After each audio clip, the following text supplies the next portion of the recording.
नमस्कार, आज सुबह की बड़ी खबरों में आपका स्वागत है। मैं हूं सागर और आप देख रहे हैं लाइव लाइन रिपोर्टिंग। खबरें को बढ़ने से पहले एक नजर आज की टॉप हेडलाइंस पर। बीपीएससी ATI भर्ती परीक्षा 3 चरणों में होगी आयोजित। 12 दिसंबर तक कर सकते हैं ऑनलाइन आवेदन। शैक्षणिक योग्यता और अन्य प्रमाण पत्र 26 सितंबर तक होंगे मान्य। बिहार के जिलों में लगाए जाएंगे 9000 नए CCTV कैमरे। कुल 53 जिलों में शुरू होगी यह व्यवस्था। निगरानी प्रणाली अब होगी और मजबूत। बिहार में अब हर गुरुवार उद्योग वार्ता का होगा आयोजन। बिना अपॉइंटमेंट होगा निवेशकों के समस्याओं का समाधान। पटना एयरपोर्ट के निकट आयोजित होगी यह बैठक। बिहार में अब AI से होगी फर्जी सर्टिफिकेट की पहचान। 1985-86 तक के फर्जी प्रमाण पत्रों का लगेगा पता। फर्जी प्रमाण पत्रों के आधार पर ली गई नौकरी भी होगी अवैध। परिवहन सचिव ने दी लंबित मामलों पर कार्रवाई की चेतावनी। पारदर्शिता, जवाबदेही और समयबद्धता पर दिया जोर। सचिव ने की योजनाओं के प्रभावी क्रियान्वयन के लिए फील्ड निरीक्षण की घोषणा। रेलवे टिकट कंफर्म के लिए अब OTP वेरिफिकेशन अनिवार्य। ट्रेन चार्ट तैयार करने का समय अब होगा 8 घंटे। वेटिंग लिस्ट यात्रियों को योजना बनाने का मिलेगा ज्यादा समय। हरभजन ने की कोहली और रोहित की जमकर तारीफ। कहा दोनों की योग्यता पर सवाल उठाना समझ से बाहर। कोहली और रोहित को बताया युवा खिलाड़ियों के लिए आदर्श। चलिए बढ़ते हैं अब तक की सबसे बड़ी खबरों की ओर विस्तार से। PLW में अप्रेंटिस के लिए 225 पदों पर भर्ती शुरू। PLW ने अप्रेंटिस भर्ती 2025 के लिए 225 पदों की अधिसूचना जारी की है। इलेक्ट्रीशियन, मैकेनिकल, डीजल इंजीनियरिंग और फिटर के लिए 10वीं और 50% सहित गणित विज्ञान के साथ तथा वेल्डर के लिए 8वीं पास योग्यता आवश्यक है। इसके साथ ही संबंधित ITI भी अनिवार्य है। SC, ST, PWD महिला के लिए शुल्क शून्य तथा अन्य के लिए 100 रुपए निर्धारित है। चयन मैट्रिक व ITI अंकों के औसत पर आधारित मेरिट से होगा और फिर दस्तावेज सत्यापन होगा। स्टाइपेंड 9600 से 11040 तक वर्ष मिलेगा। आवेदन 22 दिसंबर 2025 तक ऑनलाइन भरना है। बिहार में AI से होगी फर्जी सर्टिफिकेट की पहचान। बिहार बोर्ड 2026 से AI तकनीक के जरिए फर्जी सर्टिफिकेट पकड़ने की प्रक्रिया शुरू करेगा। AI नाम, पिता का नाम, पता, जन्म तिथि, फोटो व अन्य विवरणों का मिलान कर 1985 से 86 तक के फर्जी प्रमाण पत्रों की पहचान करेगा। एक से अधिक बार बदले विवरणों के साथ परीक्षा देने वालों को भी पकड़ा जाएगा। फर्जी प्रमाण पत्र मिलने पर उसे तुरंत रद्द किया जाएगा और उसी आधार पर ली गई नौकरी भी अवैध हो जाएगी। पुलिस, शिक्षक, राजस्व जैसी भर्तियों में इसका सीधा प्रस्ताव पड़ेगा। संविदा कर्मियों पर इसका कम असर होगा क्योंकि उनके प्रमाण पत्रों का सत्यापन सामान्यतः नहीं होता। पटना पुस्तक मेले का आज CM नीतीश करेंगे उद्घाटन। CRD पटना पुस्तक मेला शुक्रवार यानी कि आज गांधी मैदान में शुरू होगा, जिसका उद्घाटन मुख्यमंत्री नीतीश कुमार और उप मुख्यमंत्री समाज चौधरी करेंगे। इस मेले का मुख्य आकर्षण रत्नेश्वर सिंह की 15 करोड़ मूल्य वाली पुस्तक में है। छात्रों और स्कूली बच्चों के लिए प्रवेश इन्हें शुल्क रहेगा। मेले में शशि भूषण द्विवेदी सम्मान दिया जाएगा और इसे कथाकार अवधेश प्रीत को समर्पित किया गया है। विभिन्न मंचों के नाम भारतीय आचार्यों पर आधारित होंगे। फिल्मों की स्क्रीनिंग, ज्ञान और गुरुकुल संपादक से संवाद, बच्चों के कार्यक्रम, नुक्कड़ नाटक और युवाओं के लिए तेरी मेरी प्रेम कहानी जैसी आयोजन भी होंगे।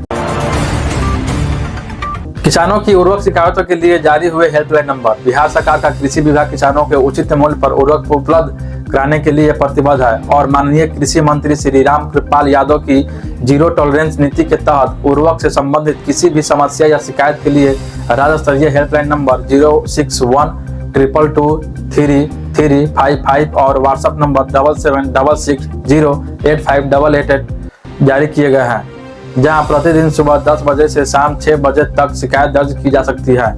यूरिया 45 रुपए किलो की कीमत 266.50 और DAP 50 किलो की कीमत 1350 निर्धारित है। किसानों को उर्वरक खरीदते समय बिक्री रसीद अवश्य लेनी चाहिए। BPSC ADO भर्ती परीक्षा 3 चरणों में होगी आयोजित। बिहार लोक सेवा आयोग यानी कि BPSC शिक्षा विभाग के तहत सहायक शिक्षा विकास पदाधिकारी परीक्षा अभ्यर्थी की अधिक संख्या के कारण 3 चरणों में आयोजित की जाएगी। परीक्षा के विभिन्न चरणों के उत्तर पत्रों का मूल्यांकन कर अंक समतुल्यकरण प्रक्रिया से रिजल्ट जारी किया जाएगा, जो कठिनाई स्तर के अंतर को समायोजित कर अंकों की तुलनीय बनाती है। अभी तक ऑनलाइन आवेदन नहीं करने वाले अभ्यर्थी आज से 12 दिसंबर तक आवेदन कर सकते हैं, जबकि शैक्षणिक योग्यता और अन्य प्रमाण पत्र 26 सितंबर तक मान्य होंगे। परीक्षा की संभावित तिथियां 10 से 11, 12 से 13 और 15 से 16 जनवरी 2026 तक है। विस्तृत जानकारी आयोग की वेबसाइट पर उपलब्ध है।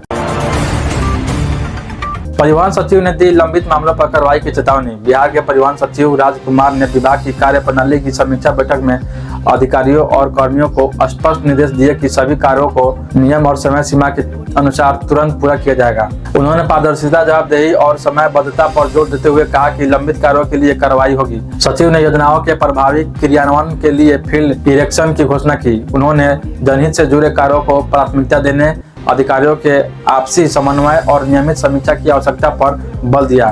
बैठक में राज्य परिवहन आयुक्त, अपर सचिव और अन्य वरिष्ठ अधिकारी उपस्थित थे। पीएमसीएच के जूनियर डॉक्टरों की हड़ताल हुई खत्म। पटना मेडिकल कॉलेज अस्पताल यानी कि पीएमसीएच के जूनियर डॉक्टरों ने सुरक्षा संबंधी मांगों पर प्रशासन से लिखित आश्वासन मिलने के बाद अपनी हड़ताल तत्काल प्रभाव रूप से खत्म कर दी। बीते दिन हुई महत्वपूर्ण बैठक में प्रशासन ने सुरक्षा बढ़ाने, पुलिस बल तैनात करने, संवेदनशील स्थानों पर निगरानी बढ़ाने और भविष्य में किसी भी हिंसा पर सख्त कार्रवाई का वादा किया। डॉक्टर खराब सुरक्षा व्यवस्था और लगातार होने वाली मारपीट की घटनाओं से नाराज थे। जेडीए ने कहा कि मरीजों के हित में हड़ताल वापस ली जा रही है, लेकिन वादों के क्रियान्वयन पर नजर रखी जाएगी। सभी जूनियर डॉक्टर काम पर लौट गए। बिहार में अब हर गुरुवार उद्योग वार्ता का होगा आयोजन। बिहार के औद्योगिक विकास को तेज करने हेतु मुख्य सचिव प्रत्या अमृत ने उद्योग वार्ता की शुरुआत की है, जिसमें निवेशक बिना अपॉइंटमेंट हर गुरुवार सीधे अधिकारियों से मिलकर अपनी समस्याओं का समाधान करा सकेंगे। यह बैठक पटना एयरपोर्ट के निकट आयोजित होगी और पहले ही दिन कई राष्ट्रीय अंतर्राष्ट्रीय निवेशकों ने बिहार में निवेश की मजबूत इच्छा जताई। विशेषकर आईटी और एआई क्षेत्रों में टाइगर एनालिटिक्स, स्टेंसर एनालिटिक्स और अन्य कंपनियों ने बिहार को टेक हब बनाने में सहयोग का प्रस्ताव दिया। सरकार ने आश्वासन दिया कि निवेश बढ़ाने हेतु आवश्यक नीतिगत बदलाव भी तुरंत किए जाएंगे। बिहार के जेलों में लगाए जाएंगे 9000 नए सीसीटीवी कैमरे। बिहार के उप मुख्यमंत्री और गृह मंत्री समाज चौधरी ने कहा कि राज्य के 53 जिलों में सुरक्षा व्यवस्था को अत्याधुनिक बनाने के लिए 9073 नए सीसीटीवी कैमरे लगाए जाएंगे। 8 जिलों में पहले से स्थापित कैमरा सिस्टम से इंटीग्रेशन के लिए 155.38 करोड़ स्वीकृति किए गए हैं। इस परियोजना में कैमरे, software, field infrastructure, fibre network, स्थानीय मॉनिटरिंग, 5 वर्षों का संचालन और रखरखाव, परामर्श शुल्क व आकस्मिक खर्च शामिल है।